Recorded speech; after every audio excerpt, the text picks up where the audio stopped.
Le mouvement raélien a toujours été engagé dans de multiples actions humanitaires depuis le début de son existence. Il a notamment milité pour la paix, soutenu la cause des gays et lesbiennes, donné de la nourriture aux plus démunis, œuvré pour la prévention du sida et du suicide chez les jeunes. Les raéliens ne passent pas inaperçus. Ils sont athées, croient que la vie sur Terre a été créée scientifiquement par des extraterrestres et que la vie éternelle est possible grâce au clonage. Leur différence s'exprime aussi dans le fait qu'ils prônent une non-violence absolue, contrairement à ceux qui tuent au nom de leur Dieu, et sont parmi les plus grands défenseurs des droits de l'homme, par leurs paroles, mais surtout par leurs actions, souvent révolutionnaires. Ils se démarquent ainsi de tous les autres groupes. Les raéliens défendent des causes nobles. Et pourtant... Et vous savez, il faut être bien conscient du problème. Du moment où il y a une personne qui se suicide, il y en a 50 qui pensent le faire. Ou plutôt, il y en a 50 qui ont tenté de le faire. L'imagination, c'est le rêve. C'est ce qu'il y a de plus extraordinaire. C'est le moteur le plus extraordinaire de tout notre univers, de tout ce qu'il y a autour de nous. Le microphone, c'est du rêve. Quelqu'un a rêvé de faire porter sa voix. L'art, la peinture, la musique, c'est du rêve. Tout ce qui nous donne du plaisir. Malgré leur justesse, ces actions ont souvent choqué par leur franchise et les vérités qu'elles montraient.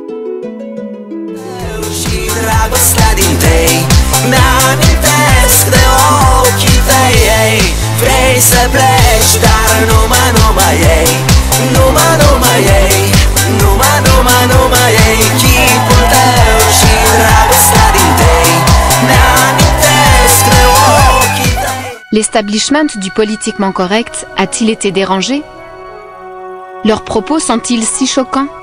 Voyons un peu comment, au cours des 15 dernières années, à travers différents événements publics, les médias et les gardiens du politiquement correct ont commencé à déformer l'image des raéliens pour monter toute une population contre cette minorité et inciter les gens à les haïr.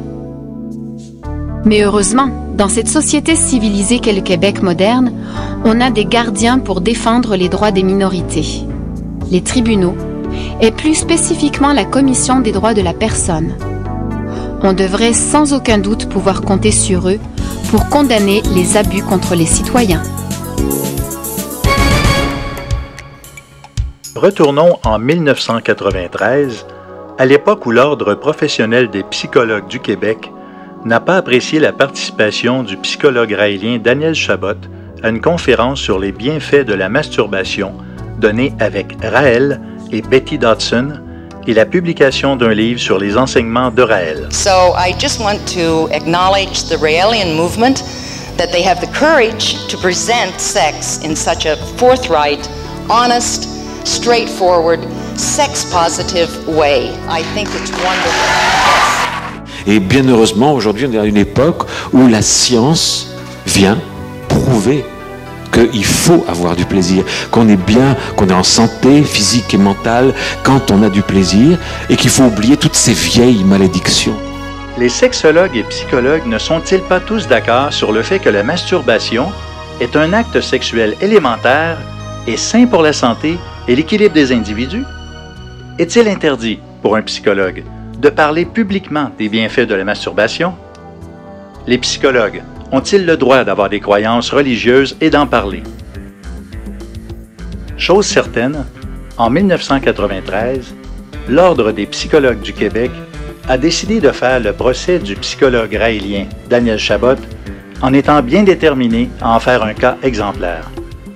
Ce dernier a été condamné à une des pires amendes jamais données par l'Ordre des psychologues, 11 000 $ pour avoir mis son nom et son titre sur une publicité disant « Oui à la masturbation » et pour avoir écrit un livre sur les enseignements de Raël.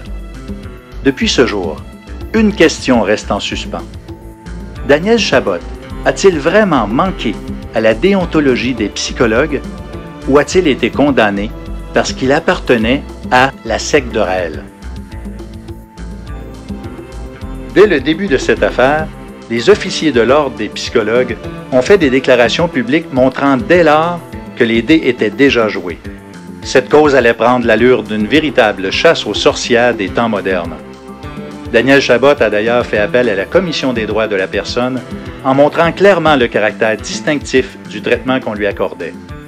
Les abus des dirigeants de l'Ordre des psychologues, qui ont publiquement déclaré que Daniel Chabot était coupable, avant même que le procès n'ait eu lieu, n'ont jamais été réprimandés. L'Office des professions et la Commission des droits de la personne ont-ils raté une bonne occasion de corriger une situation injuste?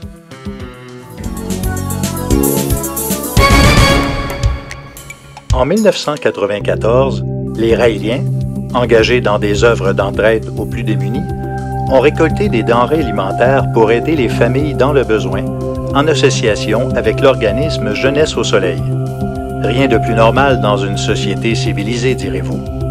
Mais suite à des pressions journalistiques, Jeunesse au Soleil émet un communiqué de presse où elle annonce qu'elle se dissocie du mouvement raélien.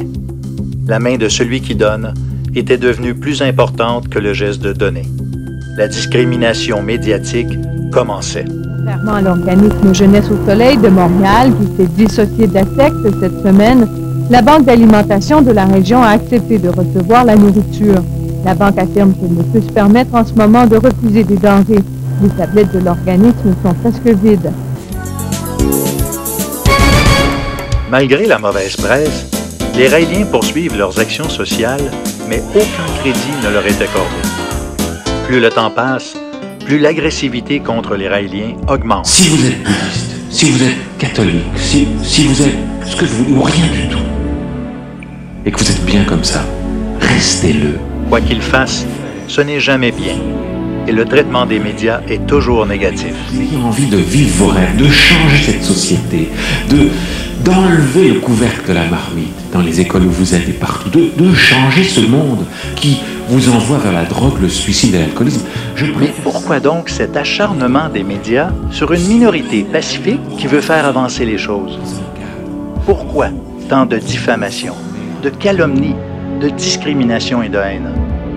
L'histoire serait-elle en train de se répéter, en trouvant un bouc émissaire sur lequel on allait déverser notre haine et notre mépris sans que personne ne se soulève? C'est ce que le reste de l'histoire nous dira.